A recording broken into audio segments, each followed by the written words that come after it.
Chapter 28. The Child's First School. God's original plan for education.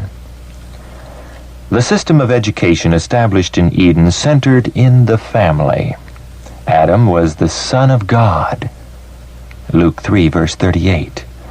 And it was from their Father that the children of the highest received instruction.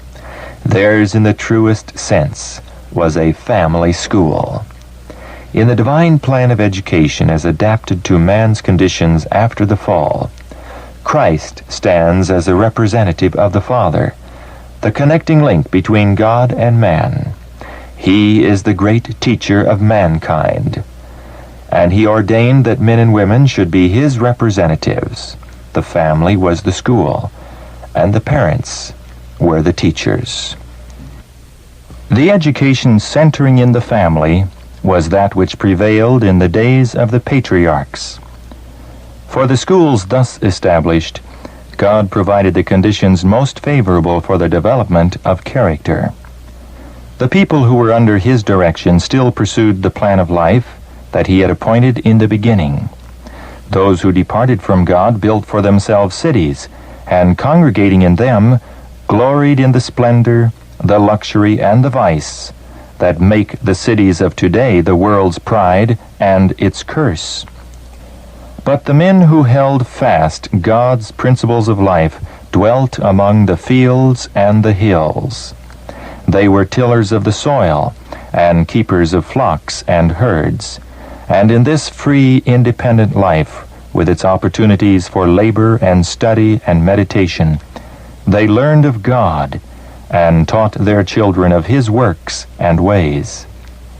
This was the method of education that God desired to establish in Israel.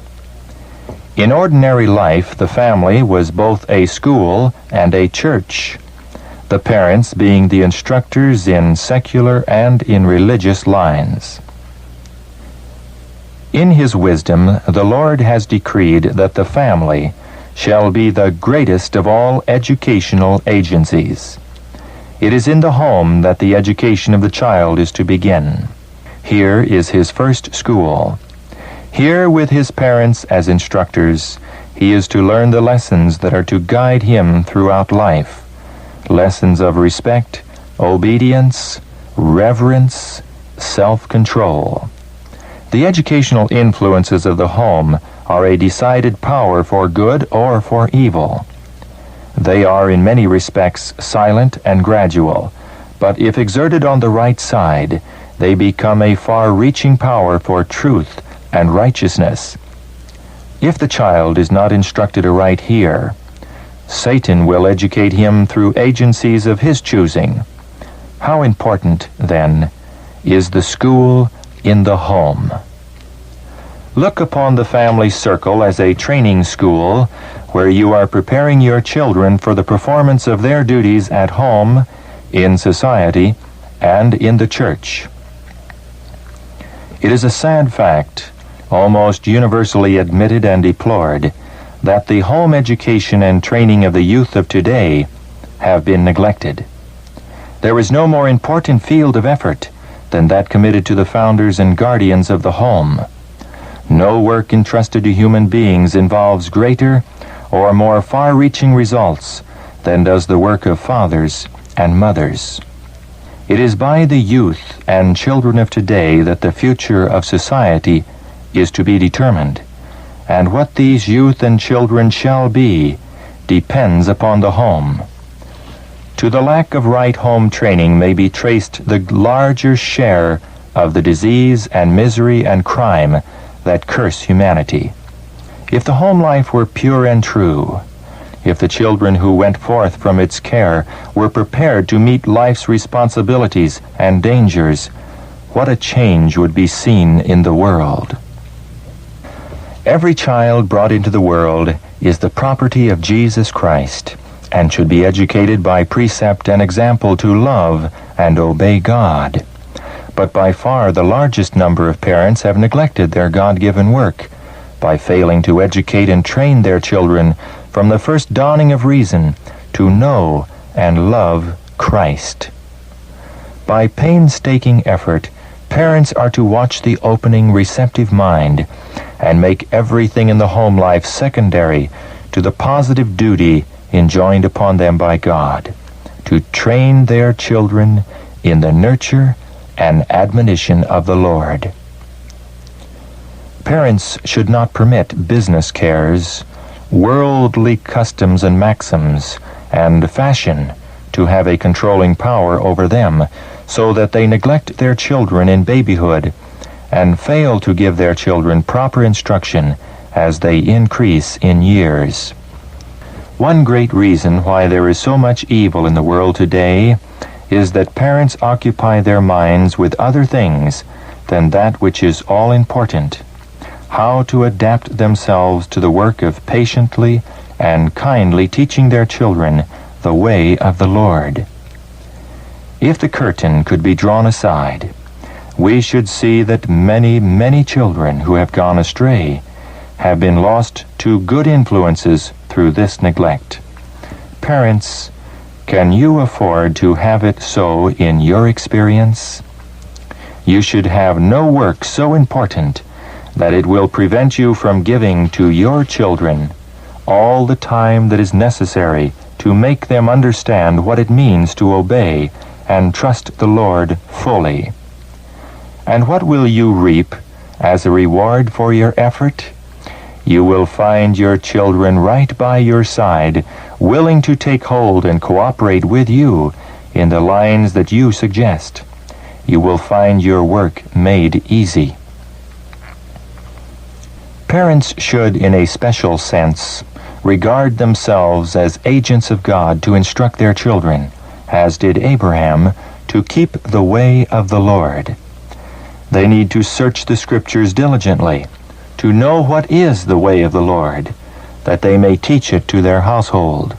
Micah says, "What doth the Lord require of thee, but to do justly, and to love mercy, and to walk humbly with thy God?"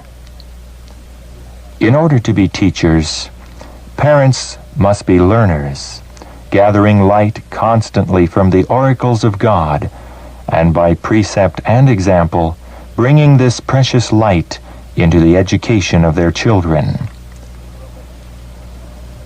From the light that God has given me, I know that the husband and wife are to be in the home minister, physician, nurse, and teacher, binding their children to themselves and to God, training them to avoid every habit that will in any way militate against God's work in the body, and teaching them to care for every part of the living organism. The mother must ever stand preeminent in this work of training the children.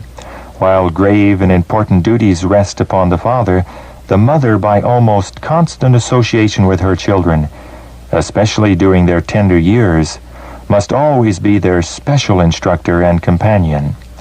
She should take great care to cultivate neatness and order in her children, to direct them in forming correct habits and tastes.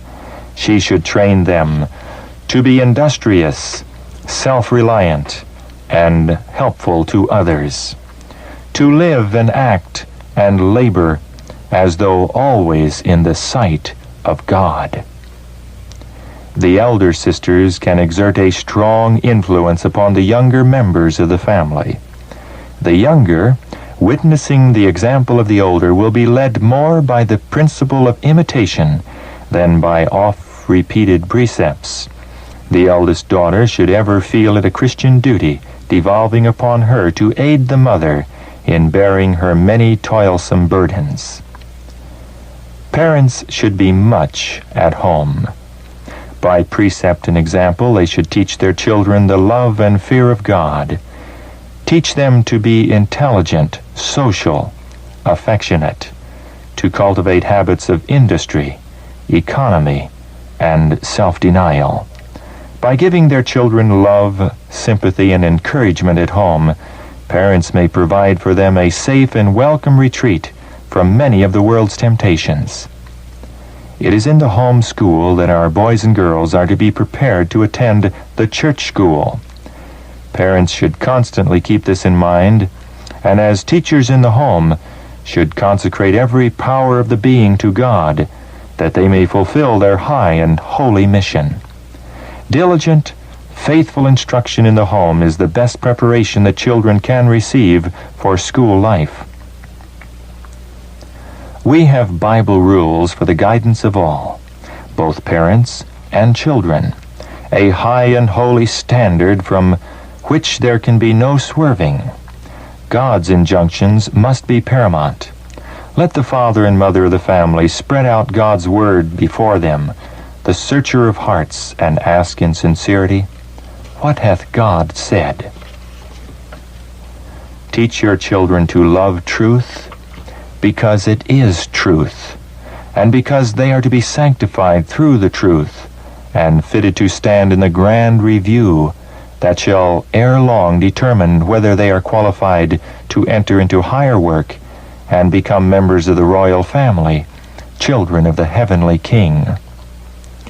Satan is marshaling his hosts. And are we individually prepared for the fearful conflict that is just before us? Are we preparing our children for the great crisis? Are we preparing ourselves and our households to understand the position of our adversaries and their modes of warfare? Are our children forming habits of decision, that they may be firm and unyielding in every matter of principle and duty? I pray that we all may understand the signs of the times, and that we may so prepare ourselves and our children, that in the time of conflict, God may be our refuge and defense.